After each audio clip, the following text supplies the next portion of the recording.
Շենգավիթ ԲԿ-ի պերինատալ կենտրոնում մոտ 12 շաբաթ պայքարում էին 600 գրամ քաշով ծնված փոքրիկի կյանքի համար, ուրախանում էին ամեն ավելացած գրամի համար։ Ու հենց որ արդեն լավ է լինում, բուժում չենք անում, ուտում ու քաշ ենք հավաքում,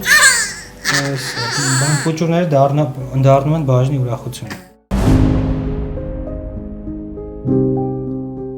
Պերինատալ կենտրոնի ուրախությունը 2.5 ամսական Ամելին հետաքրքիր զուգադիպությամբ հիվանդանոցից դուրս է գրվում հենց այն օրը, երբ պետք է ծնվեր։ Փոքրիկը շտապել էր, լույս աշխարհ եկել 27 շաբաթականում ու լուրջ փորձության ենթարկել բժիշկներին եւ ծնողներին։ Դժվար process էր, քանի որ իր կյանքը վտանգված էր, թե ես, թե իհարկե իմ բալիկը կյանքի ու մահվան ոնց որ կռիվ ենք տվել այդ ընթացքում։ Ամեն օրը մեր համար սպասում էր։ 600 գրամանոց նորածնի ապրելու շանսերը քիչ էին, ռիսկերը մեծ։ Շնչառական խնդիրներ, արյունահոսություններ, մարսողական անբավարարություն, Ամելին այս ամենի միջով անցել է ու բոլոր բարդությունները հաղթահարել։ Անտիր արդյունք է իրականում, միշտ չի sense լավանում։ Ինքը մեզ այն որ ռեալ զարմացրեց, այն ինչ որ պետք է լիներ,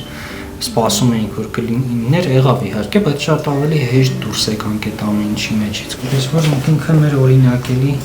շրջանավարտներից մեկը։ Պատրաստ էինք արդեն զինված, որ կարող եմ բանալի, չաղավ։